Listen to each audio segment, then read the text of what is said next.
your guide to the truth. TheNewAmericanMedia.com. Broadcasting to you live from the Milky Way galaxy, the solar system, planet Earth, North America, the United States of America, California, Los Angeles, to be quite specific. Hello, everybody, and welcome to Agree to Disagree. My name is Brian Engelman, and I am your host, as I have been for just about 3 years now. May 1st will be our 3-year anniversary. Go figure. Want to thank special guest Rob Troutman from Sports on Tap for joining us on our sports program, The Unhappy Hour, a couple of moments ago. We'll put that up on all of the various outlets that we disseminate our information, and we encourage you to please go back over these past 3 years and check them out. Our homepage is called, of course, TheNewAmericanMedia.com. Our YouTube channel is youtube.com/TheNewAmericanMedia. Click subscribe. I think I don't even know, I lost track of how many people have viewed it over the past few years, but it's getting up there. We appreciate each and every one of you. On Facebook, you need to do a search for The New American Media with spaces in between, and then like the page. And on Twitter, we're at American_media_.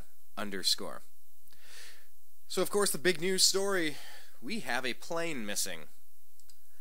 Seriously, in 2014, how in the world do you lose a plane? Okay, maybe there are some very valid explanations to that. That might be the case.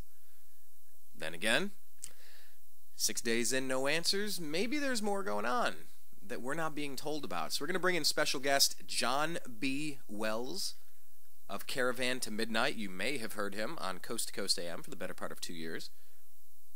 And pretty much from the moment we heard him on Coast, we've invited him on Agree to Disagree. And he's been a good friend of our program as well. But John also has a background in aviation, something that if you're a long-time listener, you're probably aware of, but if you're a casual listener, you might not have caught. So this is really a fantastic time to bring John into the program to talk about this missing flight.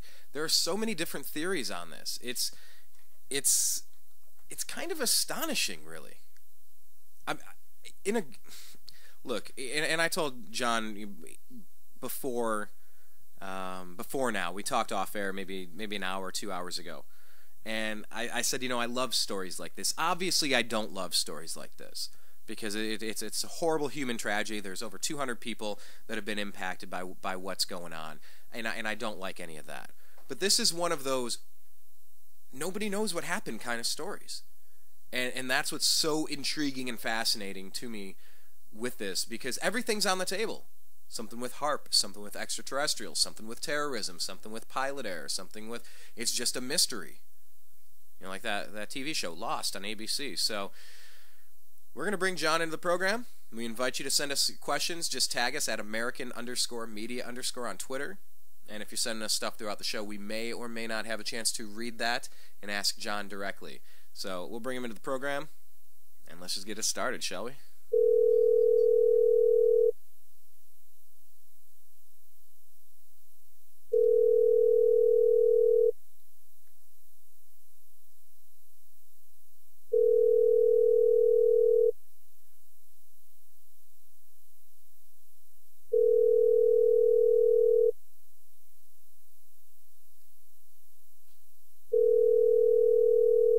This is obviously my favorite time of every radio show.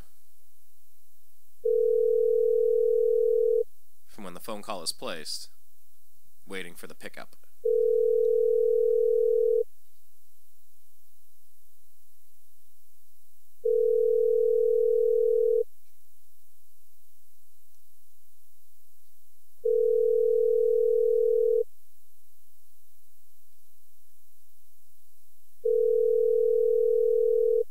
Interesting. All right, here we're gonna do this again in a second. Now, same thing happened. What was it? A couple weeks ago, we had Ben Swan from Truth and Media Liberties Rising Project. Ben Swan, same thing. We called, couldn't get a hold of him the first time through. Had to try it a second time. So here, let's go one more time. See, because when you have a producer, these things just kind of happen.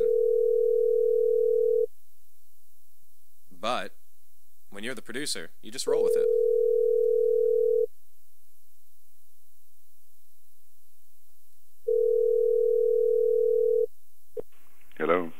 John, it's Brian. You're live on Agree to Disagree. How are you doing today, sir? Well, you don't waste any time. How you doing, Brian? I'm living the dream. Thank you much. You know, and you didn't realize, but I did waste time. I think I had a different version of this number saved in our database, and we called it, so I tried the one you just texted me. And so I actually did waste about 90 seconds of time, but thank you for the kind words. You had no idea that I did, so... I wish that I could give them back to you, but it's impossible at this time. It's all good. You know what I'd like to get back to me? I'd like to get back an airplane that seems to be missing. It's not even my airline, but I think we the people kind of want an airplane back. But before we get into any of that jazz, I just want to back up for a second. I want to talk to our listeners and kind of hit reset as far as what you've been up to for the past couple of months, because I already introduced for the past 2 years you were on Coast to Coast AM. You've been doing a lot of different projects, and I kind of wanted to give you a chance to kind of explain, you know, where you're coming from since the beginning of the year, the transition, and where you're at today. Well, I appreciate that, Brian, but before I get into all of that stuff, I just want to thank you for really, and I'm not blowing sunshine at you, I really mean this. I appreciate very much, meaning I recognize the value of, and I am grateful for, the opportunities you've given me to come on your program and spread the word. I mean, you invite me onto your program to talk, onto your show to talk about my show, and I think that's pretty darn nice. So I just want you to know that's what I thought. Well, thank you for that, John. We did a previous show maybe about a year and a half ago, and right somewhere around the end you said, you know, Brian, we're going to have to change the title of your show to Agree to Agree, because I think we're on the same page. But I knew right away from the first episode I heard you on Coast, I said, I got to talk with this cat. I think we're similarly minded. He's on the same page, and the street runs both ways, John, is what I'm saying. You know, all of us at this point, you know, I'm not rooting to compete against anybody else out there doing radio, any other websites. I think we're all in this together. It takes patriots all across the globe to turn around a flock of lemmings running over a cliff, metaphorically. And, you know, you've been a great voice out there. You've inspired us, and, you know, you're always welcome back here, because I want all of the listeners to realize there's nothing we can't do, and there's nothing that we should be afraid of, you know, and you've just been a strong voice in that field, and it's been a motivation to us. So, I mean, you know, you have the open invite whenever you need to come back on, and a lot of people are kind of wondering where you're at, you know, because you were the Coast to Coast guy on Saturday nights for a while, and then there was a transition. You have shifted gears, you planted your pivot foot and moved in a different direction. And a lot of people have followed you, but there's still some that haven't connected with you yet. So, you know, just kind of from the beginning now, walk us through that transition, where you went through and where it's at today. Well, let me say first of all that I was such a fan of Coast to Coast, and to some degree I still am. Now, you know, it's a little bit less of a it's a different perspective now, simply because the dream came true of actually working on the program, and it really was a dream. And you know, we had a lot of breaks, but that aside, there were a lot of opportunities to play some what I thought was really good music and talk about some things that, you know, I thought would be of interest. But the thing is, the previous operations manager thought that it was okay if Saturday nights were a little bit different, because, you know, it's a variety program, as it's been explained to me, and I get that. And every once in a while they'll talk about something kind of scary. I mean, it's a much different program than when Mr. Bell did it. And so, you know, it's just I don't really know why, but the word political kept coming up. And every once in a while it'd be like, I mean, I tell people, you probably heard me say this before, I'm alternately a Zionist, a Nazi, a left-winger, a right-winger, an idiot, and a genius, just depending on who makes the call or sends the email. But John, you gotta put that on a bumper sticker. The print would be so fine that people get in an accident trying to read it, but it's hilarious. Well, somebody kept using the word political. It's like, no, you can say the globalists, you can say the New World Order, but you can't say Obama. You just can't say Obama. And it's like, keep talking. Well, I know that we're in the most dangerous we've reached the most dangerous point in our nation's history, and I know, you go on, and I know that but we just have to kind of. I'm like, that's enough.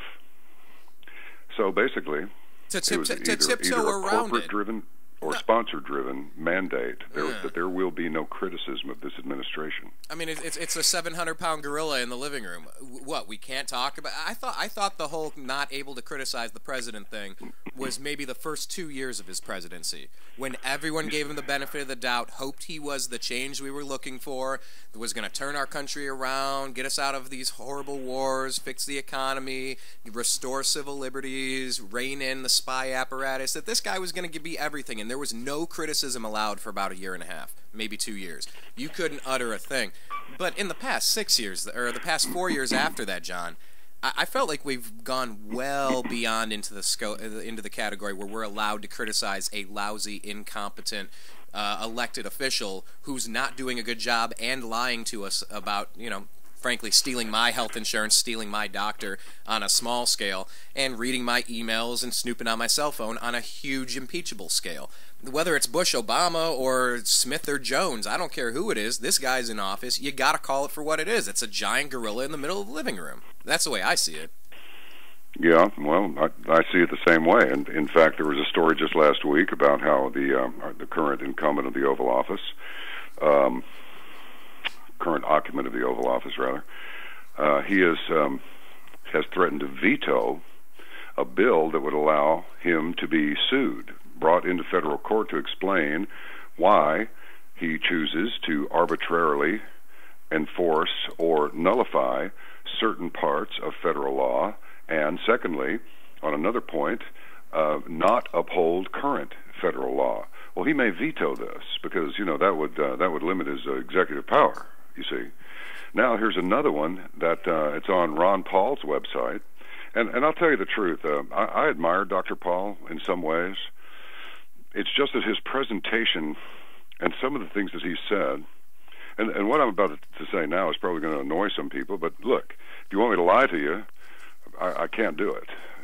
So I'm just, I'm afraid Dr. Paul comes off a little bit like a pre-geriatric hippie, just a little bit, in some of his libertarian views. And then on other things, I think he is absolutely scintillating in his brilliance. So, whatever people think of Ron Paul, I can tell you that his career politically is proof positive that there is no left-right paradigm, not really, not politically. Socially, yes. Politically, not really.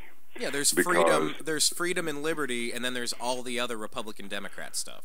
Yeah, pretty much, Brian. That's kind of how I see it. It's because the Republicans just ran him off. You remember there were cops and everything involved down in Louisiana.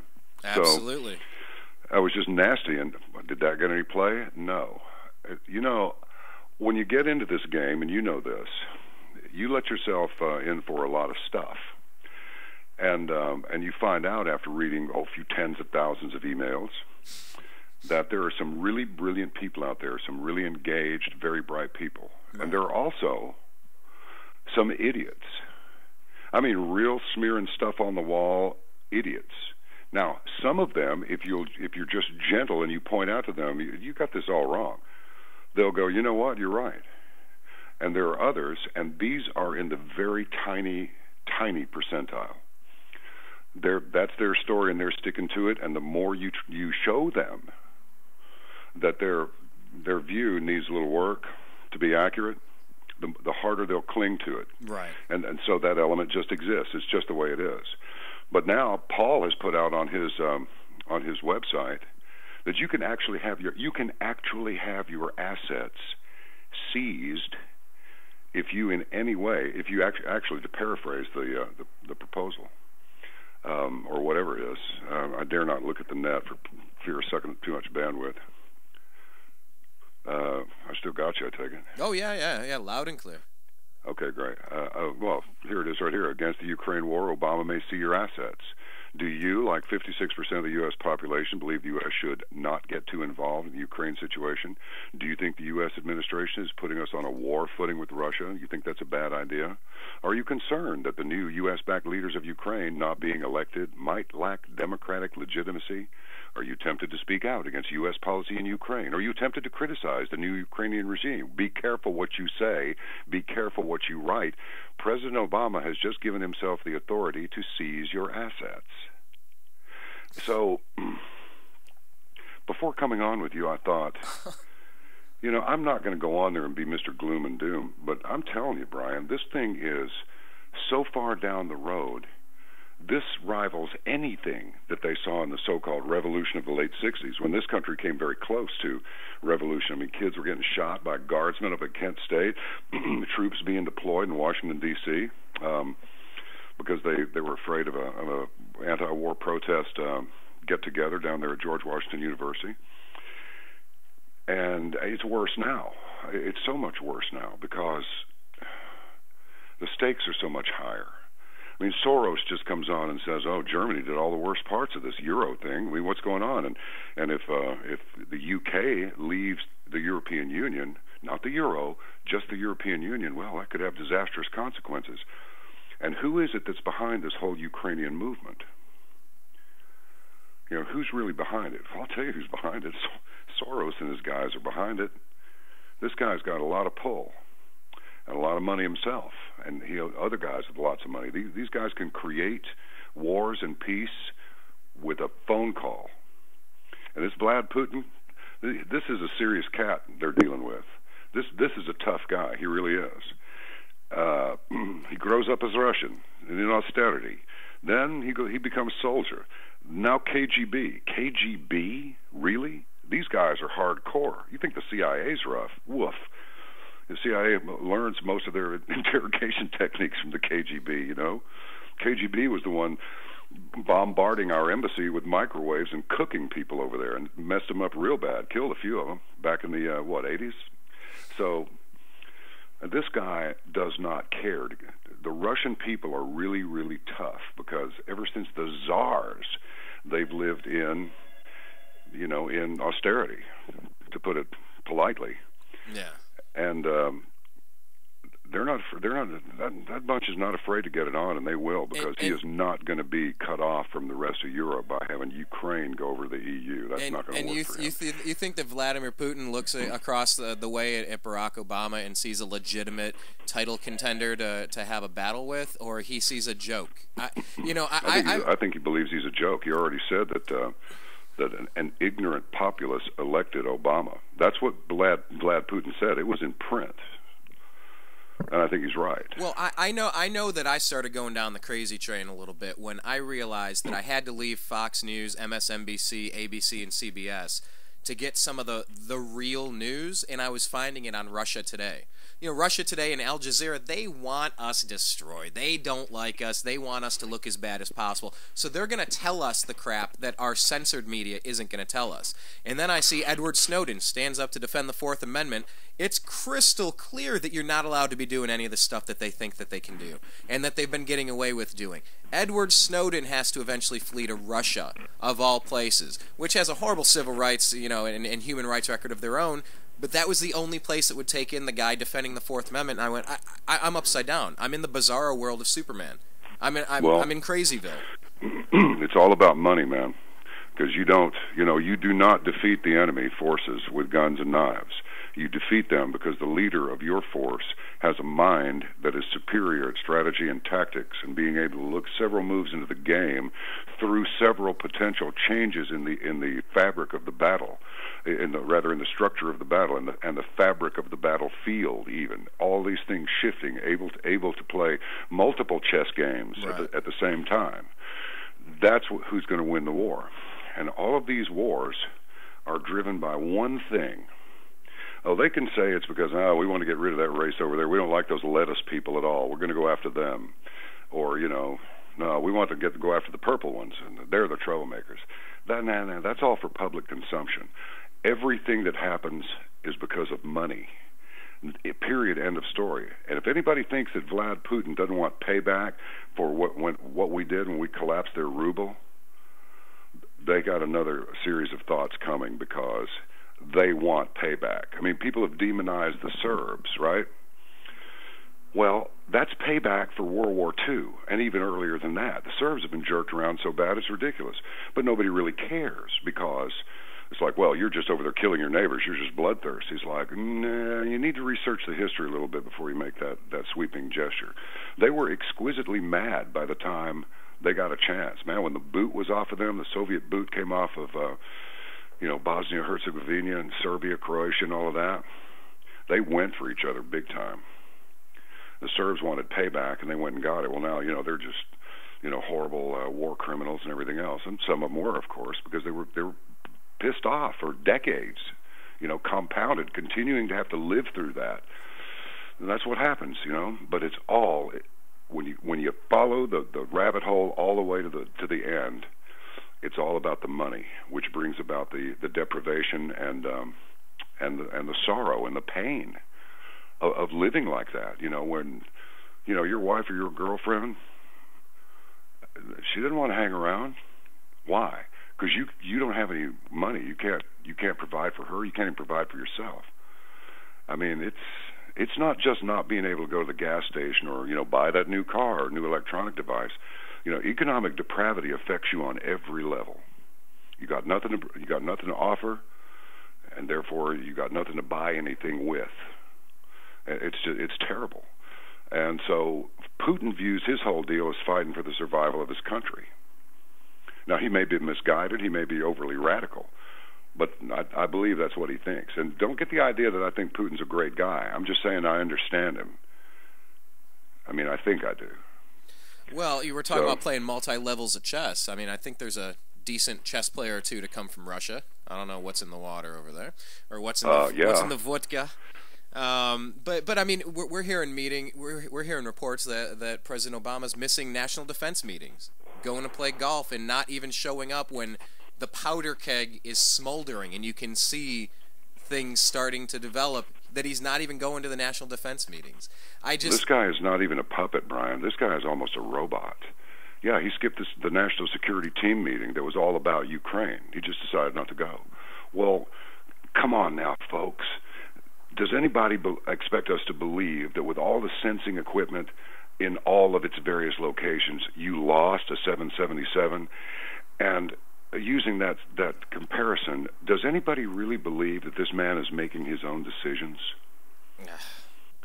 I mean, seriously. No, I can honestly, I think he's our teleprompter president, and like you said before, talking about the different types of people, that there are reasonable, rational people where if they're presented with new evidence, they'll make a recalibration of their thoughts and opinions, and there are some people when you explain the facts to them, they dig into their dogma even deeper and hold on even tighter, clinging to their God and their guns, if you will. I'm making a joke there. Obviously, that's not what I mean. Oh, I got you. But there's also the group of sock puppets. The ones that are bought and paid for, and they just have a puppet. It's one of my Blake Wally. You were on his show with me a couple of weeks ago on his eccentric perspective. The sock puppet theory is one of his favorite quotes. Because they're just sock puppets. They're just talking, but it's somebody else's hand, and they don't believe what they're doing. They're just socks. They're just puppets. And is Obama more of a puppet, more of a robot, or just completely misguided, completely in over his head, out of his element, outclassed, outsmarted? I don't know which one of it is. I'm not really sure what category it falls into. I just know that if President Nixon could get impeached for wiretapping a hotel room, why can't we impeach President Obama for wiretapping the planet? I think it's such a basic human instinct to say, my telephone calls are sacred to me. My text messages are mine. My voicemails, my GPS location. You guys have no business. It's beyond creepy to do what the NSA is doing.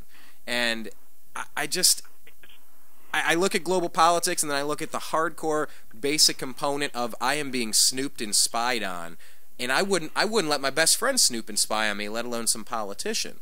So I mean, we're at a point right now where we have to decide what kind of nation we want to be. But if people just want to not pay attention to the news and not take a stand and just vote for whoever's going to hand them more money out of someone else's pocket with $17 trillion on a credit card, I mean, I don't know. We try to not be doom and gloom, John, but I mean, all the signs are pointing to the edge of the cliff. Well, yeah, and there's I believe there's no escaping it, which is why just prior to coming on with you, I thought, wow, how am I going to be when I talk with him about this? Because at that moment, I was indulging myself in some, every once in a while, I like to taste a little fear, just to remember what it tastes like. Huh. It tastes bad. It tastes bad. Anybody who says, I hate fear, that's a person who's tasted a lot of fear in their life. Fear is very good in a way. It causes you to go back and check your panel, check all your systems, and find out why you're feeling that. And the only thing to fear is the illusion that we can't win.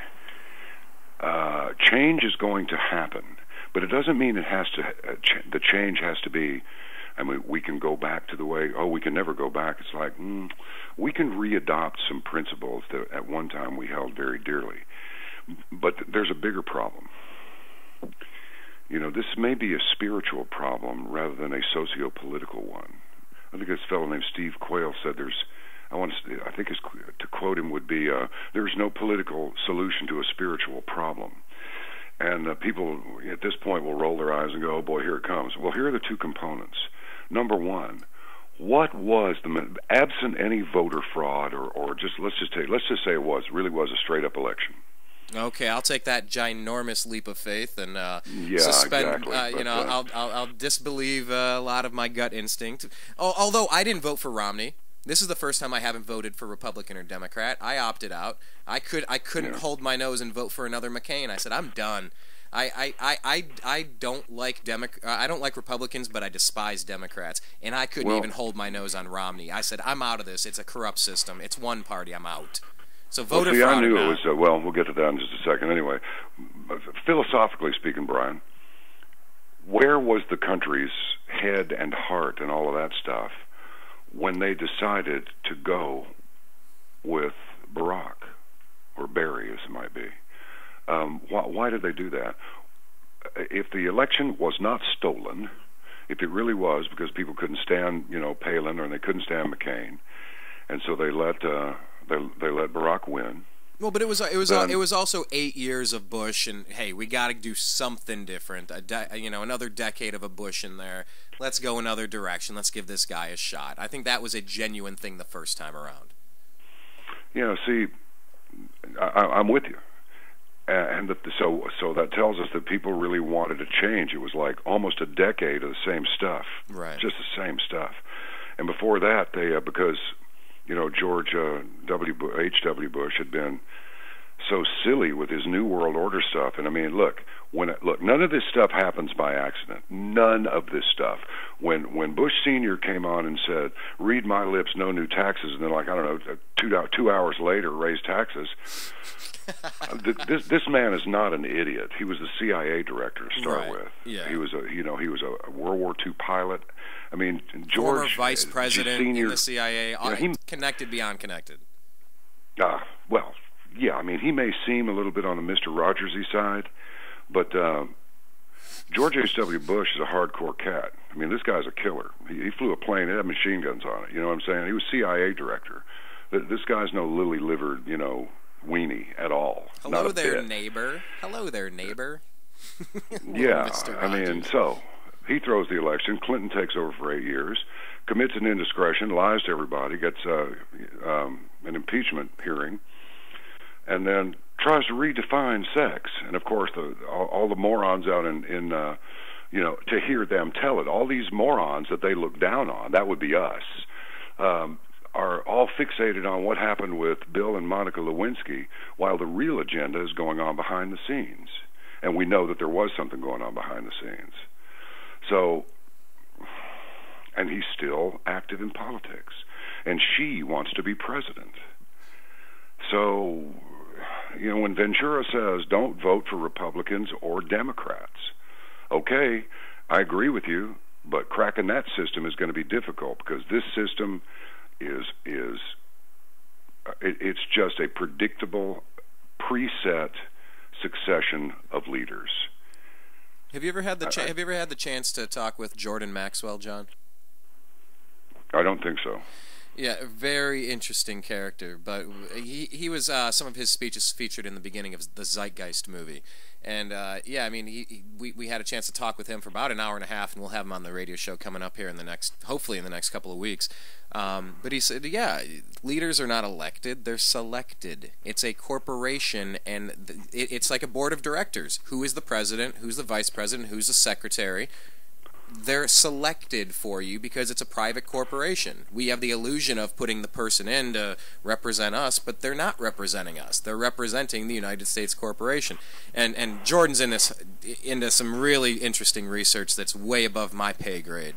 But it really feels like it's meet your new boss, same as the old boss. Pick your right hand or your left hand. Either way, it's punching you and reaching in your pocket with the other. Well, look how Mitt Romney just rolled over at the second debates.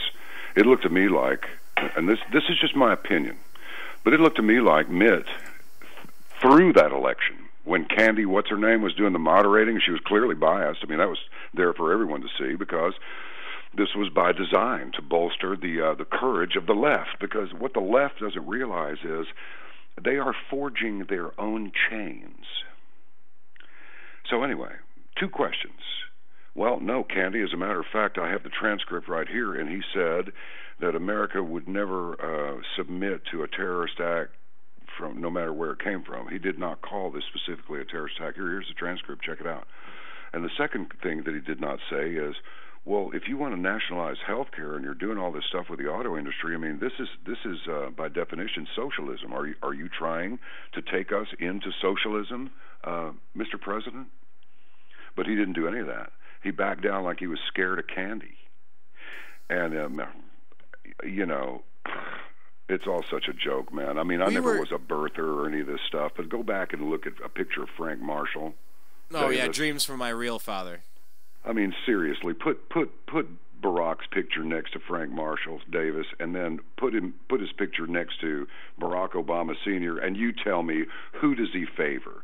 So if somebody says, look, this guy was born a communist, raised by communists, mentored by communists, and groomed by communists, I'm thinking that any kind of a half-ass lawyer could make a pretty good case for that.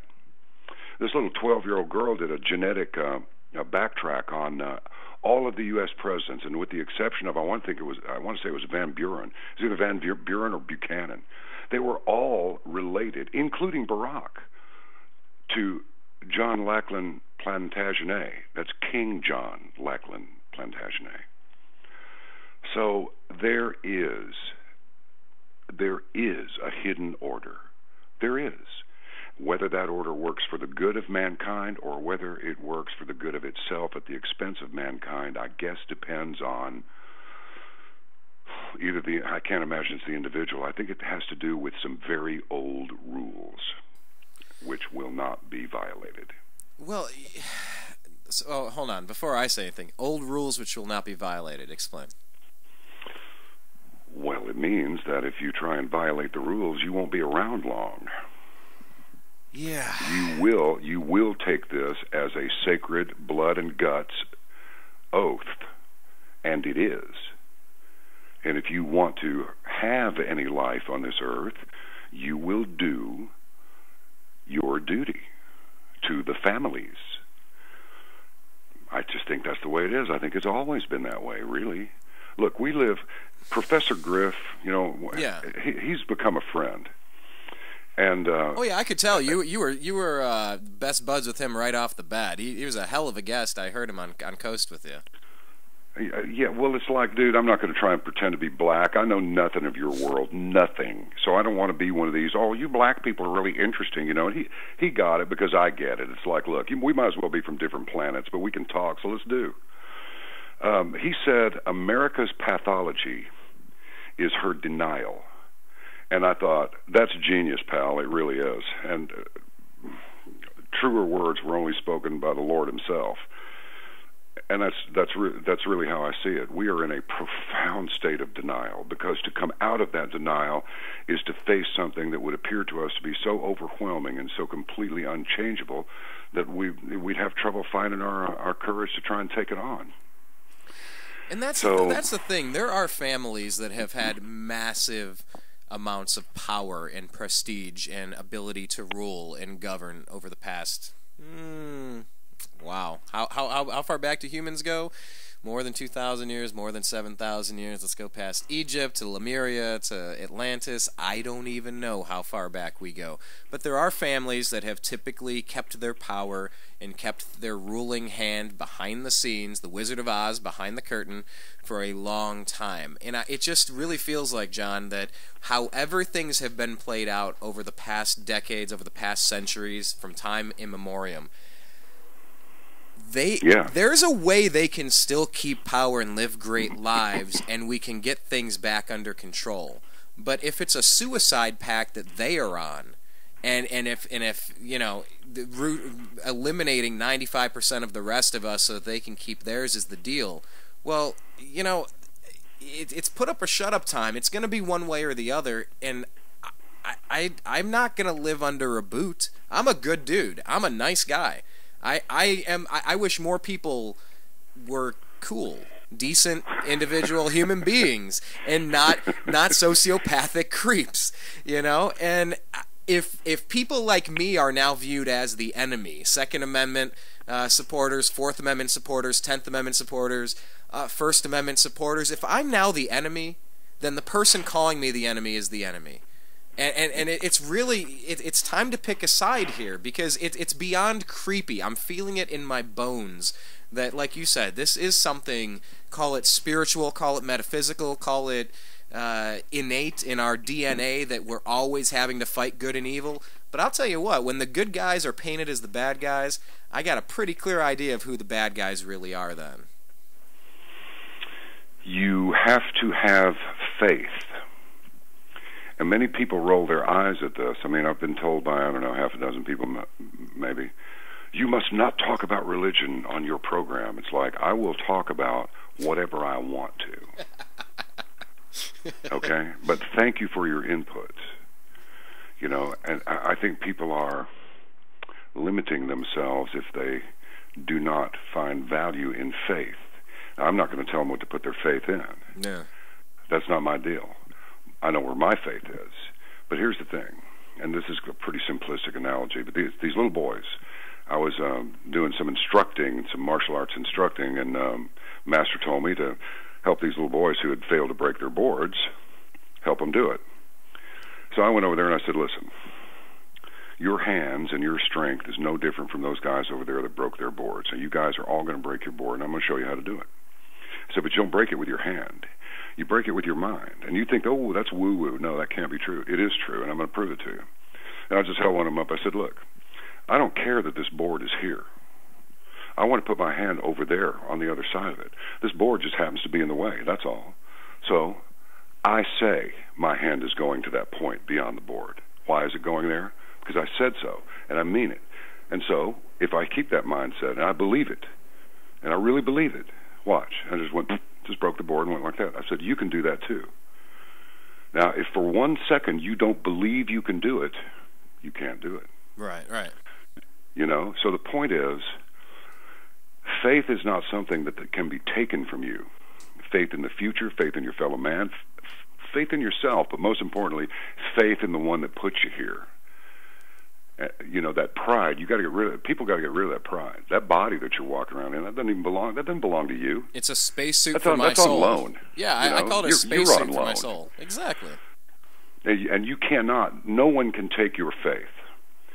You have to give it to them, and that's what they want you to do.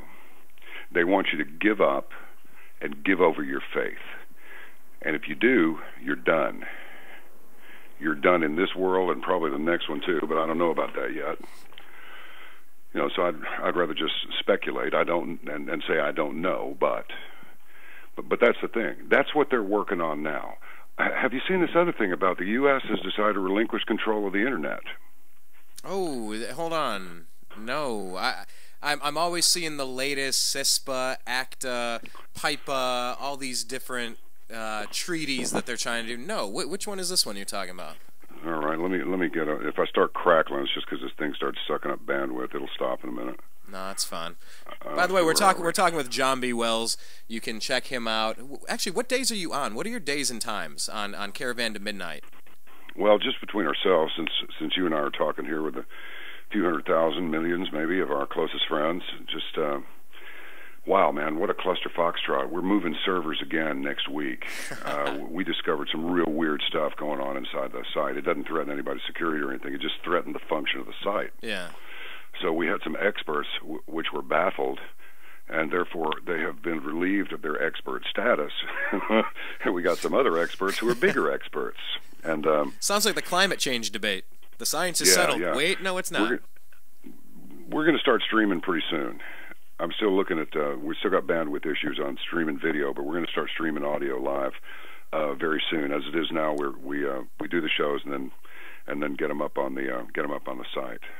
Yeah, I mean, because I've done the same thing. You run into so many different technical glitches when you try to, you're doing live radio, you're posting all your content, you're trying to keep it all organized. And you know what? In the downtime, if some stuff gets tossed on YouTube, or if you check the homepage and things are put out there, and it's like, it's a process, and you jumped into this very quickly, and you're trying to reverse engineer a Roswell aircraft, if you will. Pretty much. To make it work. That's a pretty good analogy, man. It really Feel free to use it, brother. It's like, well, it flew in here. How hard can it be, right? Yeah, no sweat. Yeah, it says here, this is from the Washington Post, and that's today at 4:19 Eastern. U.S. officials announced plans Friday, that's today, to relinquish federal government control over the administration of the Internet, a move likely to please international critics but alarm some business leaders and others who rely on smooth functioning of the web. Pressure to let go of the final vestiges of U.S. authority over the system of web addresses and domain names that organize the Internet has been building for more than a decade, and was supercharged by the backlash to revelations about NSA surveillance last year. So anyway, to set ICANN so-called free is a very major step that should be done with careful oversight, said the Executive Vice President of the Association of National Advertisers. We would be very concerned about that step. Verizon, one of the world's biggest Internet providers, issued a statement saying, a successful transition in the stewardship of these important functions to the global multi-stakeholder community would be a timely and positive step in the evolution of Internet governance. Nothing will be done in any way to jeopardize the security and stability of the Internet. ICANN's most important function is to oversee the assigning of Internet domains such as .com, .edu, .gov. Get this, and ensure that various companies and universities involved in direct digital traffic do so safely. ICANN is midway through a massive and controversial expansion that is adding hundreds of new domains such as .book, .gay, and .army to the Internet's infrastructure. So, there you go. Wow. Yeah, see, I don't like relinquishing control over important... I guess maybe that's why I'm libertarian. I don't like relinquishing control of important stuff to anyone but me. Whether that's my local government, my country. I don't want the world in charge of the Internet. I don't want a shady businessman, a.k.a. Soros, in charge of the Internet. And did you happen to see what Zuckerberg had to say, expressing his frustration over NSA surveillance? Talking about... I did not. I don't pay much attention to him anyway. Well, yeah, and you talk about someone who's going to be... you can put him in the Dianne Feinstein category of, oh, I am outraged at the NSA now that I know they've targeted me. Well, no crap, they're going to... And then there was no one left to stand up for me. First they came for the Jews, and I said nothing because I wasn't a Jew. Then they came for the banker, and I wasn't one of them. And then there was no one to speak for me. But out of Forbes on Thursday, Zuckerberg posted a statement on Facebook calling on the U.S. government to take more measures to respect users' privacy and security. Quote, the U.S. government should be the champion for the Internet, not a threat. I've called President Obama to express my frustration over the damage the government is creating for all of our future. Unfortunately, it seems like it will take a very long time for true, full reform. And it's just like Dianne Feinstein. Well, how dare you snoop on my staff? Oh, what, but it's okay to do it to us? Zuckerberg, he's been siphoning our data ever since Facebook started, selling it to third parties. It's like, it's a two-way street with the Fourth Amendment and privacy. They hate it when it's turned on them, but they won't stand up for us, the little people. It's just shocking, the hypocrisy there, John. There's nobody standing up for us. It's because, I interviewed a really cool guy. He's a big-time publicist, and he's a media consultant now, but he was actually friends with John and Yoko, and we were doing kind of a music thing last week, And as we talked about various things and began to drift over into the philosophical side of that movement back then, and if there was a mission, and on and on, wherever it took us. His question was, where were we when all of this weird stuff started happening? I mean, where were we? Where are we now? Now you have people who are trying to. I mean, they're involved on the internet. They read all these stories. They get themselves all jacked up, But what is that really accomplishing? If you can't get organized, if it's like, okay, look, this whole alternative media thing, it's a big buzz now. This is what we need to watch out for in the future, because what you're doing and what I'm trying to do. Oh, I'm trying as well. Don't put me up on that pedestal. This is the way of the future, and the way of the future is not going to be easy. Right. And I suspect that part of the motivation for turning loose of the control of the internet like this, it may not seem, all of the motives may not be visible at the onset of the news, at the revelation. You don't have any detail. You've just got the revelation. A lot like the missing flight. Okay. Well, yeah. So this particular thing that we're trying to do now, we have to vet the hosts as thoroughly as we do the guests, because soon will come those, and there are already some sites up there that put out nothing but rubbish. And what they do is they muddy the waters, and we need clear waters. But they're not going to roll over for any initiative on our part to gather momentum in furtherance of exposing them or anything of the sort. I mean, that's not going to happen. It'll be disinformation. It'll be rumors. I mean, look at this 777 flight right now. This is coming out of mainstream media and alternative media combined. Let me, John, when we get into the 777, let me play you a minute 15 of Jay Carney with the latest to kind of set the stage as far as where we're at. This is as of yesterday, but nothing really changed as of today. We'll kind of reporting that U.S. investigators have received some type of indication that the plane may have flew for another 4 hours or so after it was last sent a signal about where it was. There's now seems to be some questions about the veracity of those reports. Can you provide any clarity about what U.S. investigators have been able to determine about that? And this is Jay Carney responding. I can tell you that the investigation is ongoing, and it is being led by the Malaysian government. U.S. air safety officials are in Kuala Lumpur working closely with the Malaysian government on the investigation. There are a number of possible scenarios that are being investigated as to what happened to the flight, and we are not in a position at this time to make conclusions about what happened, unfortunately. But we're actively participating in the search, and again, we in an investigation led by the Malaysian government, an investigation that involves many nations with many assets, are following leads where we find them. And it's my understanding that based on some new information that's not necessarily conclusive, but new information, an additional search area may be opened in the Indian Ocean, and we are consulting with international partners about the appropriate assets to deploy. So the takeaway from that is they might have been looking in the wrong place for 6 days. Now they might want to be looking in the Indian Ocean. So sure. We'll hit reset from there, John. 6 days, this plane's missing.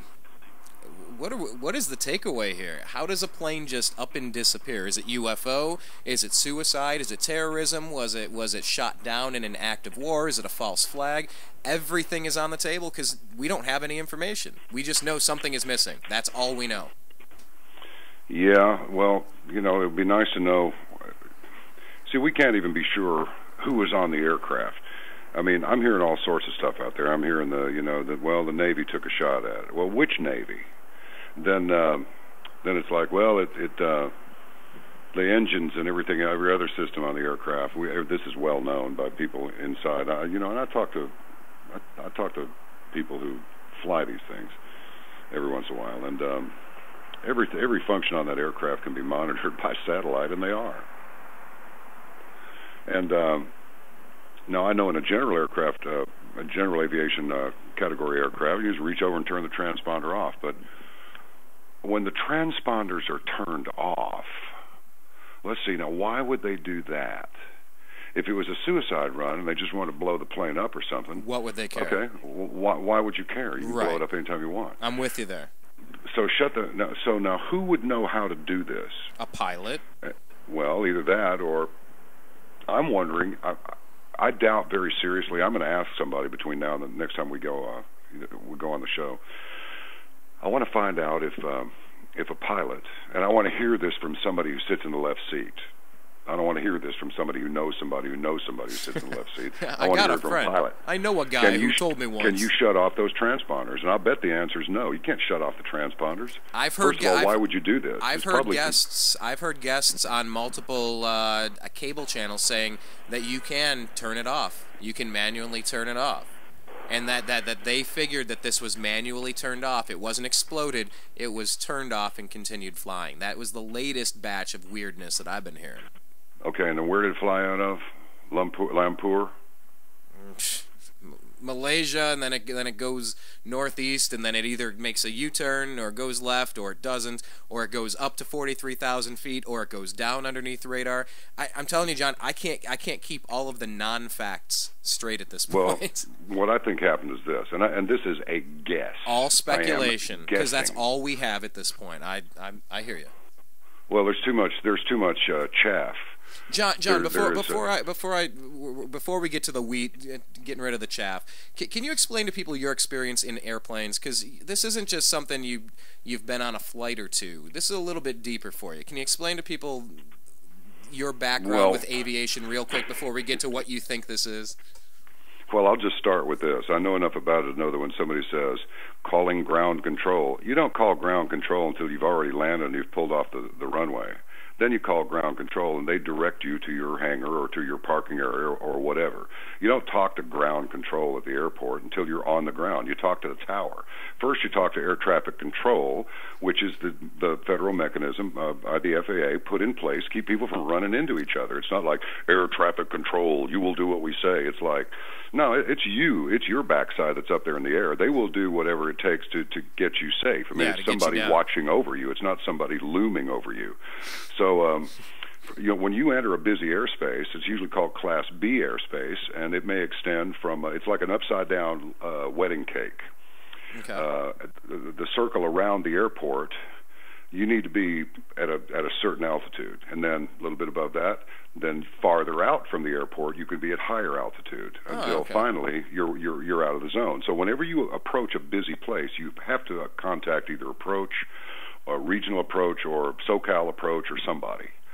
And then they hand you off to the tower that controls the traffic coming into the actual airport. Once you've landed and pulled off the runway, then you flip over to ground control, and they take it from there and get you parked. And is all this stuff universal across every country? Is this a global system that's recognized in every country, whether it's Malaysia, United States, Canada, Russia, wherever it is this... Absolutely. Okay. Oh, yeah, you've got to talk to people on your way in so they can watch over you. And there's a difference between, you can call up a regional approach and go, listen, I'd like to pick up flight following. I'm going from L.A. to San Francisco. And they go, okay, squawk such and such, which means you put a certain code, which you just dial in there. It's easy. And they'll say, okay, squawk 4742 and ident. So you put that in your box and hit the little button that says IDT, and that your little blip on their screen glows kind of bright. And they go, oh, there he is right there. Or she. So women are good pilots in many cases. I'll tell you, some of them are a lot better than any men I've seen outside of Chuck Yeager, but I digress. Anyway, I just want to give them a little kudo there because some of them are really good. So, yeah, you have to talk to, whenever you enter airspace, whenever you leave an airspace that's under the authority of one tower or air traffic control center, they hand you off to the next one. So you always have somebody watching over you. Flight following means they'll just advise you of things along your trip. But that's different from a flight plan. When you say, I'll be there in 2 hours. Well, if you haven't checked in 2 hours and 15 minutes, they're going to send somebody to look for you because they figure something bad's happened. So those are just a couple little tidbits for you, too. Flight following is just somebody watching over you. And you picked all this up how, John? Because you have experience behind that's what I want you to explain to people. Because you've been up there doing this. Give us that background of where you're coming from. Because I can talk to you about football because I played it for X amount of years. But you've been up in planes doing stuff, and I've heard you before discussing, Your aviatory? I don't even know if that's a word. Your aviation adventures. We'll stick with that. Well, I mean, I've flown this little Russian jet quite a few times, and done a lot of upside down, as close as I could get to Top Gun without joining the service and getting a really expensive airplane. I mean, this thing's a little 500-mile-an-hour aircraft. It's built like a bank vault, and it's you can try to force it to do things that it's not designed to do and get yourself in a spot. But if you've got altitude and hopefully it's not above you, then you'll be all right with it. But I mean, I've flown instrument, and I've flown in almost zero conditions before, meaning you can't see anything. And but even on an instrument approach, when you're in the soup, you don't see anything. You just stare at the instrument panel and you fly the aircraft just looking at your instruments. That's all. Even that, when you file IFR, which is Instrument Flight Rules, there are some airports that ceiling is below 600 feet. They won't let you in. You're going to have to go somewhere else. SFO always delays me when I'm going up there. It's so much fog up there. You can't get in, you can't get out, and it's delay after delay until it clears. If it's all the way to the runway, I mean, there are sophisticated systems. You'll probably be all right with that, but they would prefer some margin. Yeah. If they say it's below minimums, you're going to have to go. So you're going to have to divert somewhere else if it's bad enough. Well, that was now, one of today's. Go ahead. Well, I'm sorry. I was just going to say that was one of the original things within the first day or two was maybe they got lost, maybe their systems failed, and did they have the proper training to do it manually when they weren't being guided and spoon-fed their meal through digital technology? Yeah. Do they know how to It sounds like an extraction to me. Yeah, I'm not buying it. Like in the first day, okay, maybe something, but the weirder this gets, the less likely that seems. Well, they got so many. There were reports of stolen passports. Several people on the aircraft had stolen passports. There was a report of 2 women that were invited up on the flight deck with the captain and the first officer, and apparently they went up there again. And between that and the satellite monitoring and the transponders being shut off, and it's like, well, we think it's here. Well, we've decided to broaden the circle by about 1,000 miles to see if these guys made it that far. And something making. I don't recall hearing an altitude figure, but true airspeed and indicated airspeed are different. So if you're at altitude, you may indicate 500 knots, and you're really doing more than that, over the ground. So there's no telling how far that aircraft went. I mean, I don't know how much fuel she was carrying. I don't know anything like that. But and I heard another expert saying that they don't want to release how much fuel was on there because it could have actually gone a different place. Is it? I mean, I start going down the rabbit hole. All right, I have no information. Is it possible that there was a Russian or a Chinese aircraft carrier that could have been positioned in a place to hijack a plane, drop it down, tarp it over, move on, and by the time the story breaks, you're already docked, you have it inside somewhere, the cell phones are still ringing, maybe you rig it up with a nuke, maybe you're negotiating a terror citizen swap. I have a hostage here, give me this much money here, the media doesn't need to know about it, but I've already killed one, here's the picture of one. If you wait for 5 more seconds without telling me that you're going to agree to communicate, all right, wait, here's a picture of the second dead one. Do we have to do this 235 more times? That's possible. I start thinking all of these crazy things, wondering, oh, the 2 passports were stolen. These were Iranian guys, or the guy that bought the tickets for the guys with the fake passports from Iran. Is this a false flag? It seems like the powers that be have been trying to invade Iran for, hell, at least the past 15 years, if not the past 50. There could have been some technology people on board. There could have been something in the cargo bay and technology people on board. It could have been anything. But it sounds to me like, look, you saw what they did to Michael Hastings' car?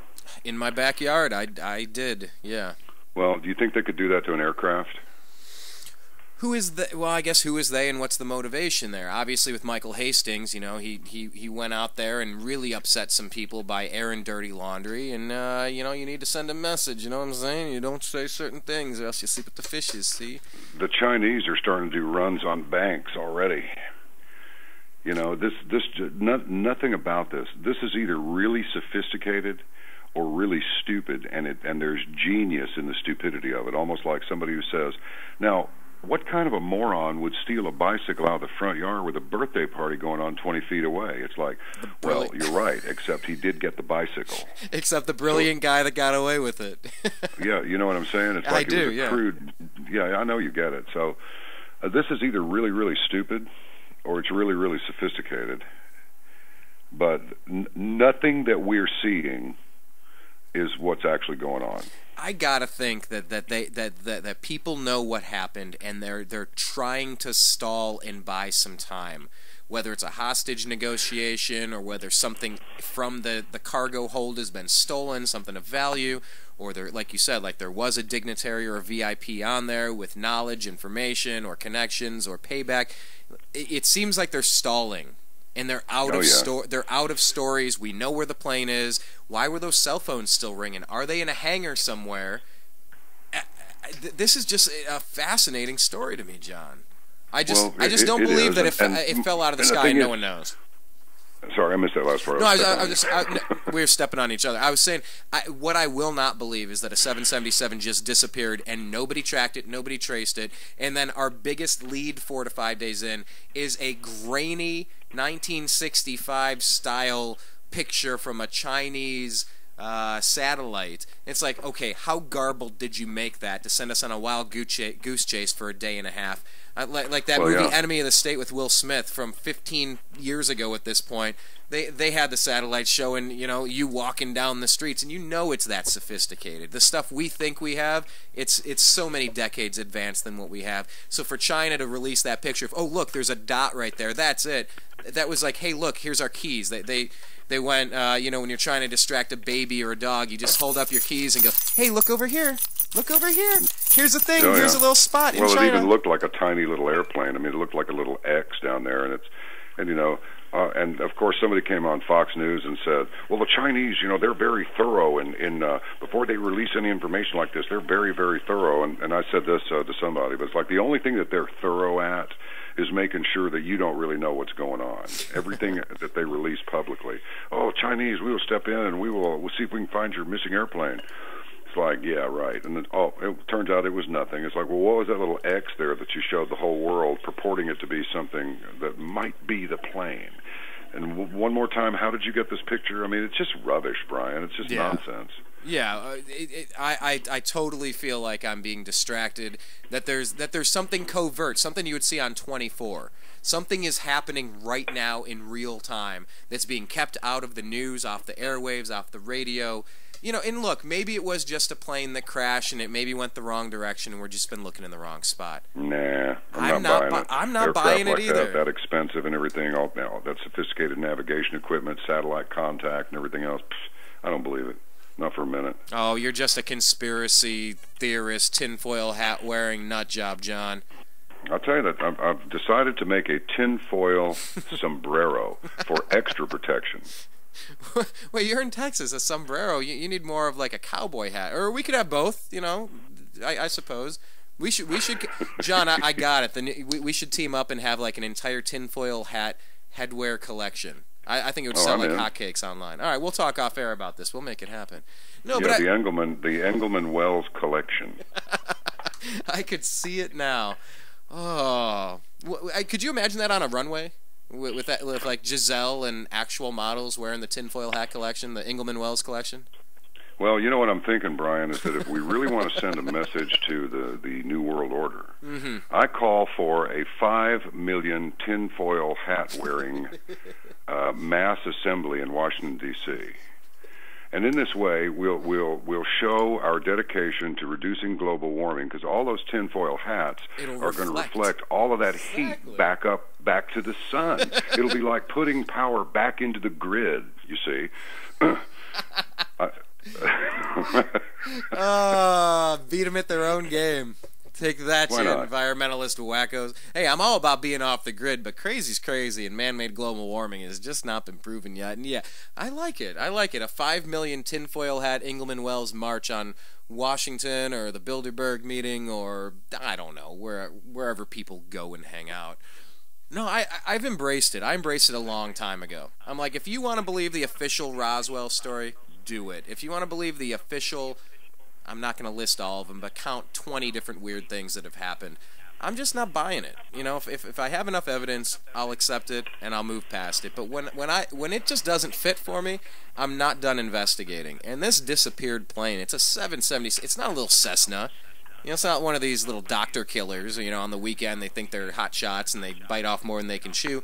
This is a real big deal that just disappeared. And I just wonder about the false flag implications, all the turmoil in Russia, the fact that Iran has been linked to this with whoever bought the tickets. And I'm just wondering what's the next step. I'm trying to play the multi-level game of chess a few steps down the road, John. I'm trying to anticipate what are they setting us up for. Well, the thing about it is the stakes even of talking, the conversational stakes at this point are so high that I really almost feel like exercising restraint, and that's nothing that, I'm a little bit like Sherlock Holmes in that regard. I repress nothing. However, it's entirely possible that it's just time for another world war. And this time knock the population down significantly, because there's money in rebuilding stuff. Going back to Holmes, that game of shadows, Moriarty wants to control the bullets and the bandages. If you can control the bullets and the bandages, you're going to make a lot of money. You're going to have a lot of power. Yeah, you win on both sides. And the more we learn, it's like old Solomon wrote, with much wisdom comes much sadness, and he who multiplieth wisdom multiplieth pain. And it's true. Why would he write something like that? Why would this ancient king write that? And he's right.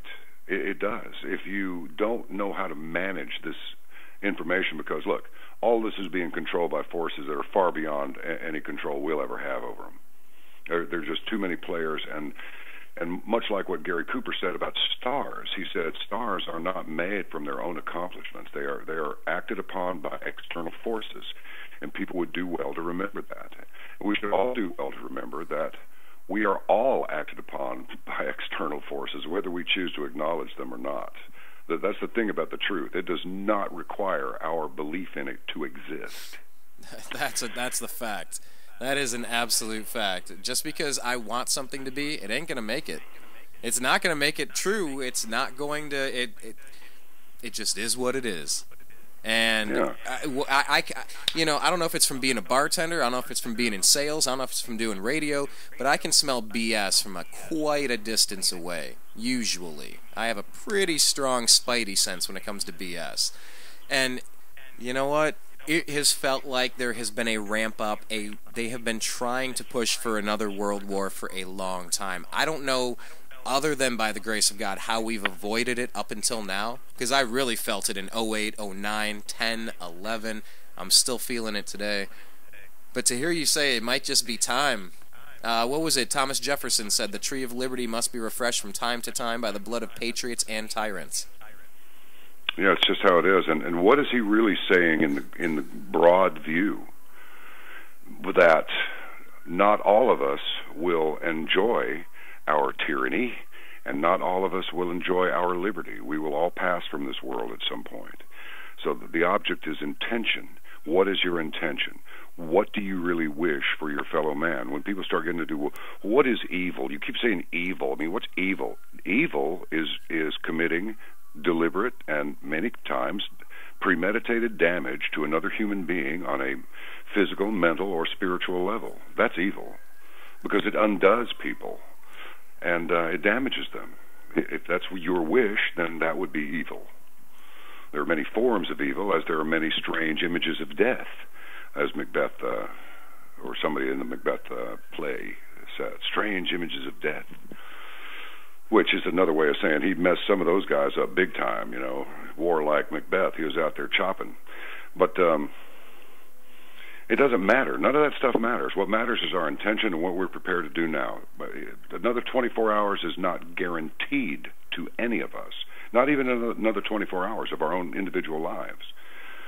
So what's everybody so afraid of? We're dead meat anyway. You might as well stand for something while you're here, or just be forgotten, or live in fear. It's your life. It's your choice. You can spend your life stoned out of your mind every day, or not. States are making it easy for you to do that. If you want to be stoned every day, all day long, go ahead, knock yourself out. It's your choice. Until you begin costing other people in some way or another. You know, now it's a problem. And that's why I like the libertarian stance. You know, I think when we were talking about Ron Paul earlier, you know, there's room in between. You know, we can like a lot of things and disagree on a couple of points. That's fine. But the basic libertarian concept of take care of yourself, and hey, if you hit a really rough patch, you know, we'll try to help you out real quick. But if your choice, your long-term decision is to be, you know, damaging to yourself and those around you, you don't have the right in a libertarian state to reach in my pocket and say, hey, you need to subsidize my poor decisions. It's just that's not how this country was set up. It wasn't set up to have kings and tyrants, and it wasn't set up to subsidize all of the bad decisions of other people. But you said a second ago, John, what are we prepared for? You know, I'm living in Los Angeles, and we're prepared for, I think I read a recent report, we sent it out on our web pages, on Facebook, on Twitter, and all that jazz, about the Fukushima fallout is hitting in April.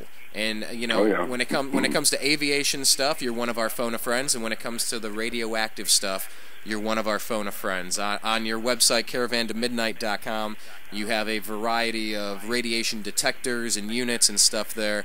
Can you give us the latest, because we're about ready to wrap this up here, but can you give us the latest as far as what you've been following with Fukushima and how bad it is and what we need to be doing to protect ourselves? Well, you know, as you and I'm sure your audience knows, insidious means it doesn't happen all at once. What we have is an insidious poisoning of certainly this hemisphere, the northern hemisphere. Nothing is improving over there. It's deteriorating more by the day. They've already had another earthquake. I don't think it was by the Daiichi plant, but there was a 6.5, maybe a 6.8 something, and they've, you know, Brian, we're in unknown country now. We just are. We don't know. You know, those bombs that went off in Japan, the little boy and Fat Man. They had their little. A nuclear weapon is a heat weapon. That's why they call it thermonuclear warfare. It's like Einstein said about nuclear power. It's a hell of a way to boil water because it's all about heat. Yeah. So the radiation from those bombs, I'm sure it caused some problems, but it dissipated because they weren't very big bombs. They really weren't. And they caused a hell of a lot of damage, but particularly considering what the people were living in and what stuff was built out of in those days. I mean, it just set fire to everything. But the radiation didn't hang around long. This is a different deal. I mean, you have 6,000 cubic meters of highly radioactive waste being buried out in the New Mexico desert every year, and that whip site is leaking. You have 400 to 600 tons of highly radioactive water leaking into the Pacific Ocean now since the tsunami, because TEPCO's kept it under wraps. Everybody understands this is a huge problem where nuclear power is concerned. You got Hanford. They're afraid Hanford, I believe it was going to be threatened by a dam they found a 65-foot crack in. Which one is Hanford? And Hanford's up in Washington State. Oh, okay. That damn thing's been leaking for a long time. But here's the thing. There's nothing you can do about it. Some things, once you do, cannot be undone. And one of them is letting 3 nuclear reactors just melt down because you were so consumed with having nuclear power that despite what Dr. Kawamoto said, whose letter you can see on caravantomidnight.com, by the way, click news, go to Red Alerts, you'll see Dr. Kawamoto's letter where he was sent to the United States to hook up with, I want to say Alvin Greenberg at Oak Ridge Labs to develop nuclear power for Japan. And he went back and told the government, this is an extraordinarily bad idea. There's no way to make this safe. And this was the man who had put their freeway system back together, highway system together after World War II. He got their first oil deal and built the first refinery there and got them an off-country oil deal. And so they sent him over there to hook him up with nuclear power. And you'll see his letter. He told them no. Well, guess what? They did it anyway. And now they've destroyed Japan. I mean, Brian, this is what really bothers me about the position that you and I are in. And we put ourselves in this position. I was going to say, there's probably more than one thing that bothers me about it, but at the top of your list, go ahead. It's just that we have the unpleasant duty of either towing the line and saying nothing, or telling people what we really think. And we try to be responsible, because there's nothing in it for either of us to alarm people or scare people or make them mad or hurt their feelings, or all of the above, But we are potentially screwed on so many levels that it just defies belief. And we know that there's a big depopulation agenda out there. There are too many people on the planet. We think the global elite are going to let it go to 12 billion people? No. Whether it's the Georgia Guidestones or GMO foods or chemtrails or the nuclear waste and nobody fixing all of that stuff, whether it's the global prison planet with the surveillance grid, we're feeling it from about 400 different angles that we're kind of starting to get annoying to the people that are running this planet. Yes, I'm kind of feeling annoying to the people who even support us, because we're not offering them any real solutions, and because we don't have any real solutions. In some cases, the solution would be so unbelievably draconian that it would be impossible to execute. Pardon the pun, perhaps. I mean, there are just some things that once they get rolling, you're just going to have to wait and see how bad the consequences are. Yeah. Which is why people will say, "Well, you're just a Southern Bible thumper." It's like, well, no. First of all, I don't thump it, and secondly, I do believe in the things that are written in there. When the Lord says, 2/3 will be lost, I will bring the third through the fire. Now, what fire is he talking about? He didn't say through the flames. He said through the fire. I wonder what kind of fire he was talking about. I wonder if it's that stuff. I wonder if it's that stuff that Einstein said it's a hell of a way to boil water. Maybe it's nuclear fire, because that's what a nuclear reactor is all about. It's about generating heat. You boil the water, it makes the steam, it turns the turbine, poof, your refrigerator is running. Now, what to do with all that spent fuel, which is several times more radioactive and therefore deadly than it was when it was new? Let's just bury it, or put it into ammunition and use it in Iraq. Oh, it's insane, dude. It really is. I mean, when someone says the evil one runs this planet, it's like, it really kind of looks that way, doesn't it? He might be onto something. Yeah, I mean, maybe there's something to that evil guy running things, and then of course, I mean, you don't know how much of it is trickery, you don't know how much of it is fake. But one thing's for sure: in 1952, Washington D.C. got swarmed by flying saucers. Even President Harry Truman said something about it. All you got to do is go to YouTube and just type in the search box, President Truman acknowledges flying saucers. He just sat there sober as a judge, saying, "Oh yeah, we've consulted with the highest levels of the military, or so I'm told. There are always these flying saucers and things like that happening." And guess what? Population didn't flip out. People have been seeing these things for decades now. No big deal. Population didn't go run wild in the streets. Is Department of Homeland Security afraid that the population will run wild through the streets if all of a sudden they figured out that there's a horrible radioactive plume headed our way? We might as well go for the gusto right now. Break into the furniture store and take that couch you've always wanted, because you're dead anyway. I mean, that's just stupid. I think what we're going to do is we'll be like the people on those boats in Batman with Heath Ledger in it, with the Joker and all. Dark Knight, where they just could blow each other up, and both of them just threw the detonators away. I think that's how we really are. And frankly, Brian, gloom and doom aside, I think we're going to be okay. I think we're going to get messy. I think we're going to learn some hard lessons. I think that we're going to tell our progeny, listen to me when I tell you these stories, because the experiences that we've had, we paid a very high price for them. So remember them. And don't let this happen again, because there was much sorrow and much sadness.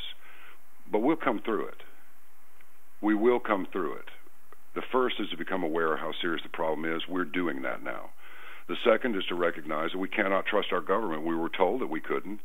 But, like Bluto said in Animal House, you screwed up. You trusted me. Yep. Okay? Yep. We did. And we just stay steady, keep our faith, don't flip out, and don't be afraid. We're all dead anyway, either 50 years from now or 2 minutes from now. Nobody really knows. who doesn't have a pre-existing, you know what I'm saying? Yeah. Most of us do not know the hour of our departure from this reality. So don't be afraid. They count on your being afraid. And there's nothing really to be afraid of. Yeah, and I hope that by speaking out and talking out and going on the record and not cowering in the shadows, I hope that it resonates with somebody that might be on the fence, that might be saying, because I used to be on the fence a little bit. I've always written and done radio, and I've always, back to college, back to high school even, I've always talked, but I think at one point I was a little more reserved about certain things, and I just realized this is the one life that I know I'm going to have in this body.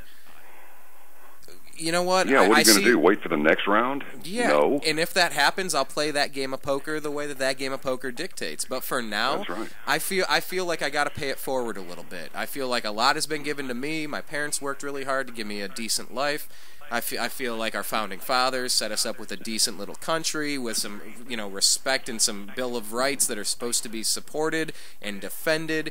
And I feel like I owe it forward, and I'm not going to join the military. I made that choice as a teenager. I'm not joining like my cousins did, and I just can't sit quietly on the sidelines when all this nonsense is happening. And do I really understand all of it? I don't know. I don't know where the alien, spiritual, extraterrestrial, metaphysical, eternal soul, all of that next level conversation that I think we should just devote an entire show to one of these days, John. I don't know how that all connects through all of the bread and circuses, the distractions, the jingling keys that keep us watching. Where did this plane go? But hold on the side, is Putin in Russia? Are we getting into a world war with Kerry drawing another red line? Either it's a distraction or it's something legitimate. I don't get it, but I do know that I'm letting it rip while I'm here. And I think I'm a decent dude, and I'm going to let history judge the rest. I just don't give a damn anymore. I know where my intentions and where my heart is, and I'm letting it rip as I see it. I'm calling it as I see it, and right now I'm not buying that Malaysian flight story. Something is really weird with that.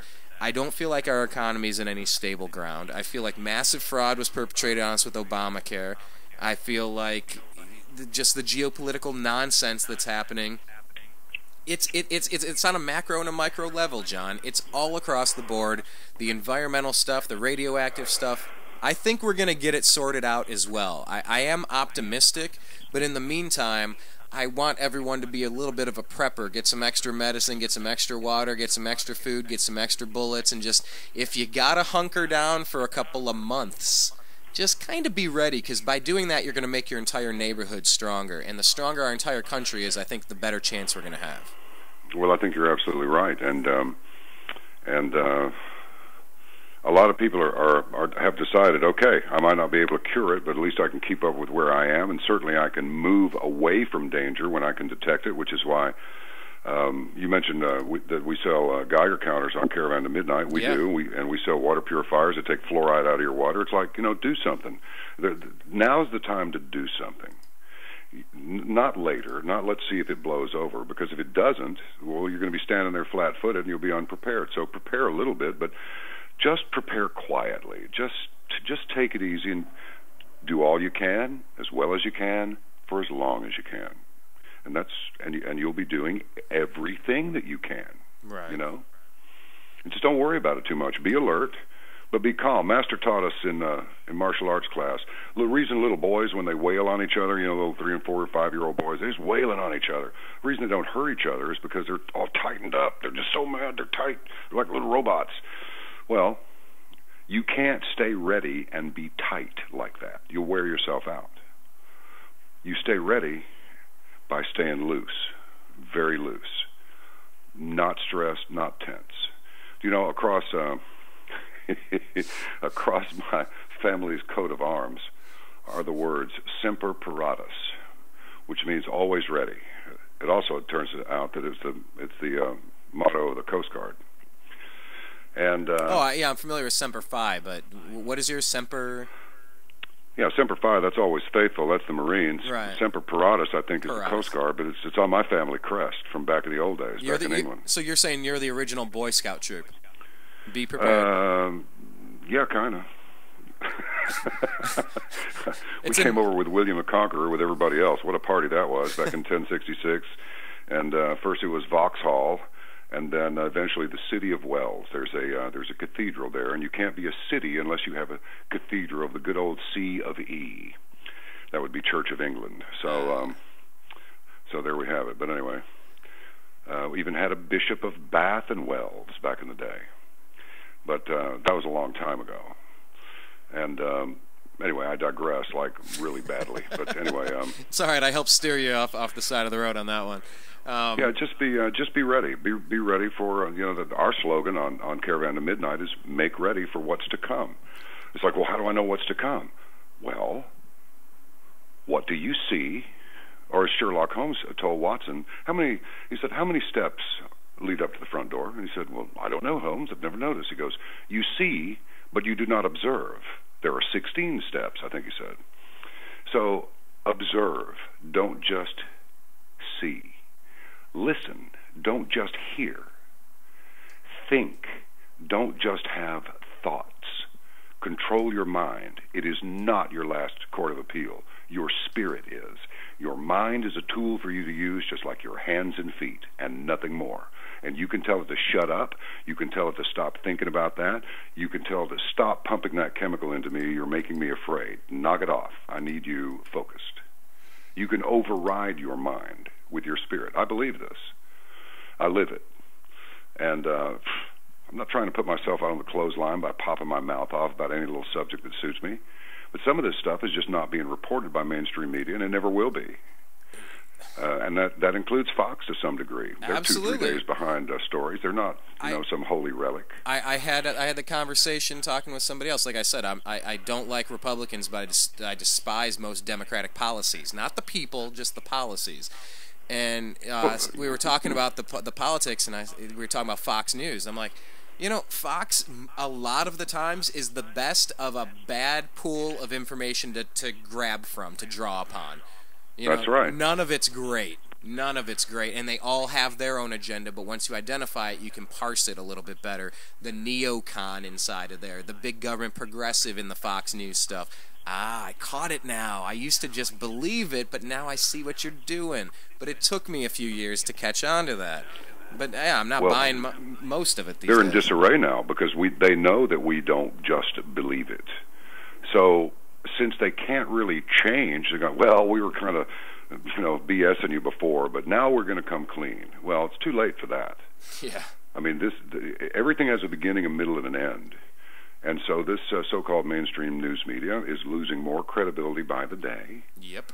And so eventually, the ones who really do come up with what is true and what is good for the people without, I'd like to tell those people over there, but those other people over there, I'd sort of like for them to be rubbed out. So how can we do this? I know we'll give each of them different news, but how do we do that? We got to figure out a way to polarize them so they won't really pay any attention to each other or what their leaders are actually saying, and that way we can manipulate them. Well, that's not working too well anymore. No, it's just not. No, we've snapped out of it. I want to, for one of the listeners out here, if someone wants to make me a graphic that's a Betamax and just kind of put like mainstream media on the side of it, I would really like that. Because really, it's phasing itself out, like the newspapers, like a lot of things that have just gone by the wayside. It's straight up propaganda. Sometimes it's dead on. Occasionally, you get some really good thoughts, opinions, and honest ideas that are also true. But at the core of so much of this mainstream media, this dinosaur media, it's just lies and deceptions and propaganda, and the people have woken up. And you were able, John, over the past couple years with the Coast to Coast megaphone to really introduce yourself to people that maybe weren't as familiar with you up until that point. Now that you're gone, now that they're checking out this radio show at the end here, kind of just explain, prepare for what's to come.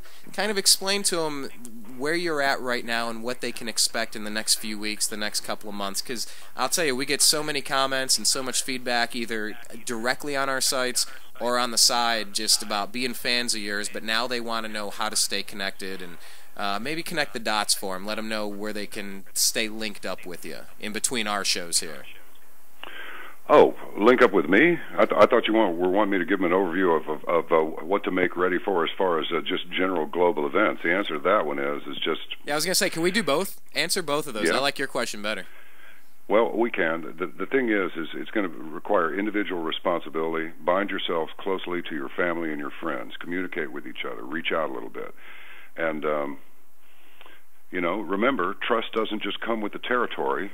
Trust has to be earned as well as respect. So don't be too quick to trust.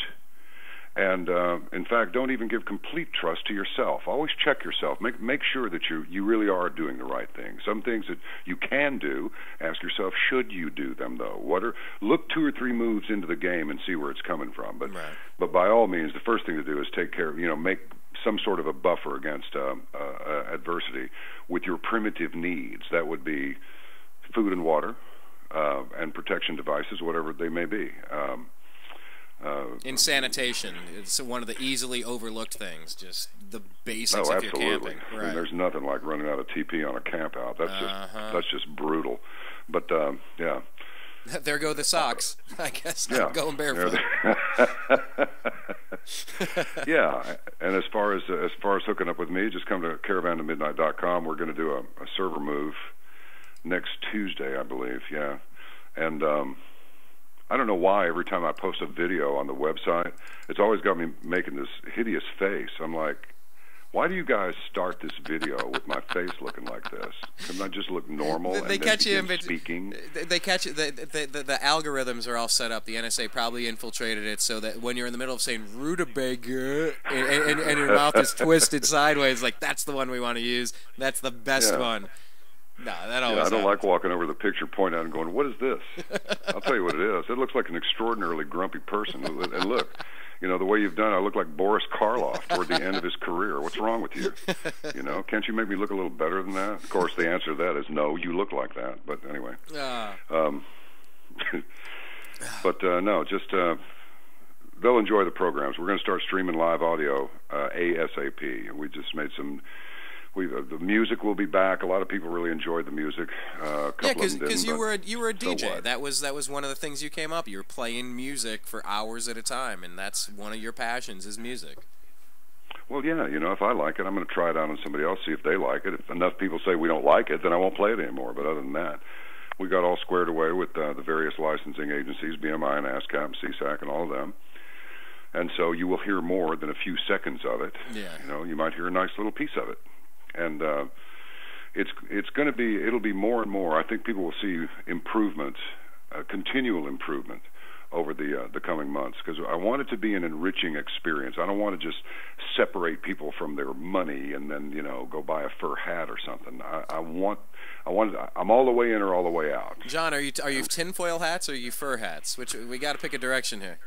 Well, I got to tell you, man, we've got some nice-looking ball caps. And I find a lot of guys, especially big guys, are buying the orange Caravan to Midnight shirts with the camo hat that also has the logo on that, so that way they can go hunting. They're visible, but they got their CTM gear on, and they're good. They're good to go. Nice. Yeah. So, no, I totally agree, and I think everybody that became a fan of you from Coast and the other shows, you've been on Alex Jones, you've been over here, you've been all over the place past few years. I think if the people stick it out and find you and link up with you over there, as soon as you iron out these wrinkles, because I can speak from experience. I'm not corporate funded. I don't have a huge bankroll and a massive bank of geeks that are putting in 21 hours a day to make sure the infrastructure is going. I've had to figure this stuff out on my own with some help from a few really good friends, Sean and Ted and some others along the way, but it's a process. And especially those first few months, it is rocky, it's bumpy, and you think you have it, and then the whole thing bends inside of itself. It creates this little wormhole, this rip in the space-time continuum, and you just go, seriously, what in the hell was that one about? And you take another step forward. And when all that stuff's figured out, that's when you really start hitting that sweet spot. You start finding the zone, and then you just really start to roll. And I know you've had a few bumps in the road in the transition here, but I mean, I really think that once you iron this out, it's going to be great. I know what your intention is for the site. I know what you're going for. I've seen bits and pieces of it, and I know when you get this fixed, it's going to be something really, really great. I'm looking forward to it. Brian, we did not count on 50,000 hits a day. I'm clapping. I mean, seriously, this is the most wonderful audience, ever. It really is. They are so supportive, and we get so many emails going, "Don't worry about it, man. We're in it for the long run." It's like, well, I assure you, I am too. As long as I got my strength, as long as and the programs are good. They really are. Now I want to get this streaming down. We're addressing that now. It's like we got enough to get it rolling now. But because I had no idea what that was actually going to entail. I mean, you can get it out there, but it's kind of Mickey Mouse would be ashamed. So I want to do this thing right. So everything that we do is going to be, we want it to be right. So failing, a spectacular, Glenn Beck grade broadcast, as far as production value.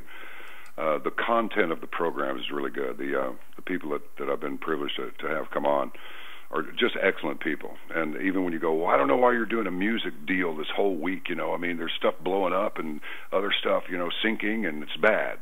It's like, just listen to the program. And they send emails back going, wow, I didn't get it before, but I really do now. I get it. Sorry. I'm with you, pal.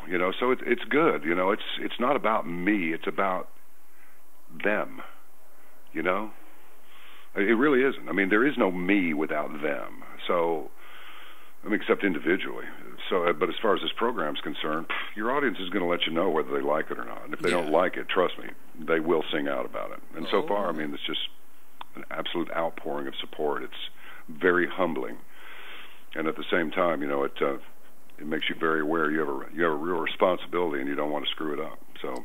Well, we've been tracking your career here ever since we noticed, ever since you pinged on our radar, to pardon the 777 pun there. And legitimately prayers to the families involved. I don't mean to make light of it, but since you pinged on our radar, you've been one of our favorites out there, and to watch you make this transition, it's good, because the people that gravitate toward you and that have followed you to Caravan to Midnight, seeing the people that gravitate toward Alex, toward George, toward the New American Media, wherever it is, or Glenn, everyone's doing their own thing, but I think a lot of us at the core, maybe 40 to 90%, depending on the person, I think our hearts and our intentions are in the right place, and I think we're all kind of saying different versions of the same thing, and it's just, this is a wonderful time to be alive and to utilize everything the internet has available while we still can. So, yes, you're absolutely right. And what we want is peace. And I've said this a couple of times on the show Agreed. too. So I want to be sure and say it on yours.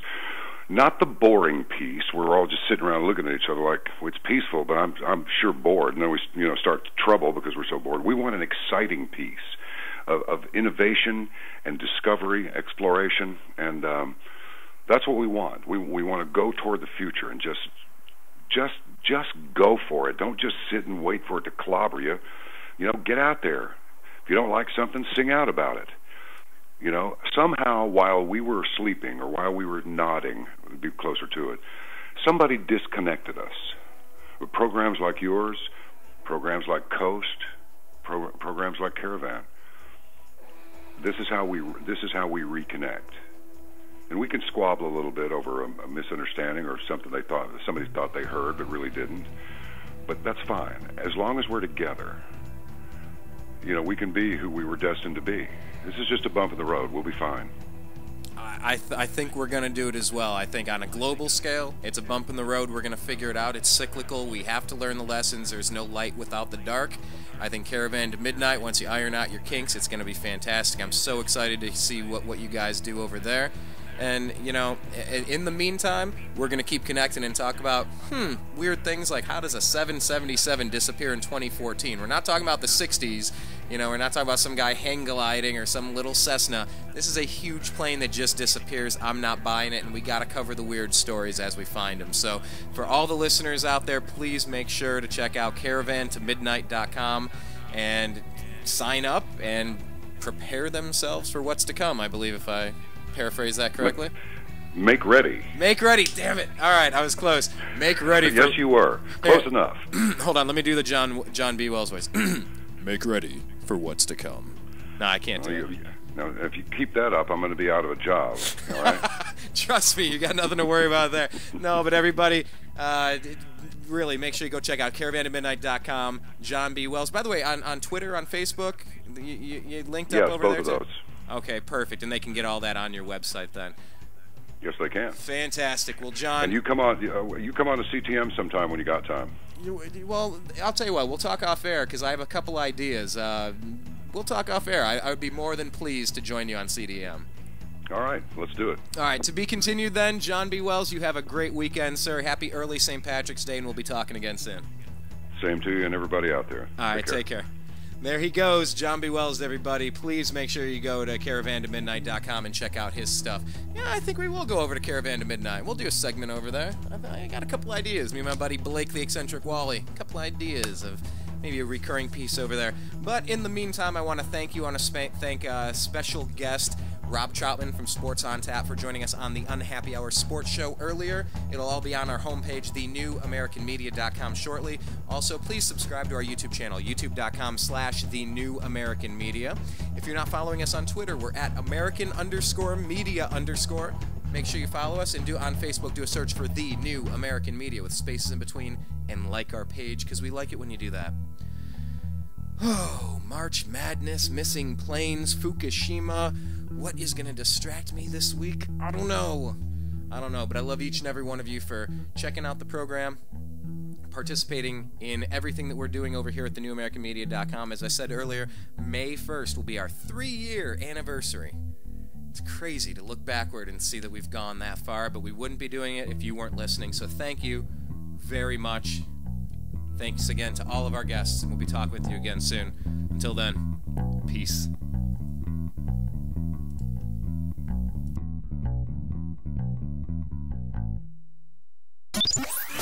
Your guide to the truth. TheNewAmericanMedia.com.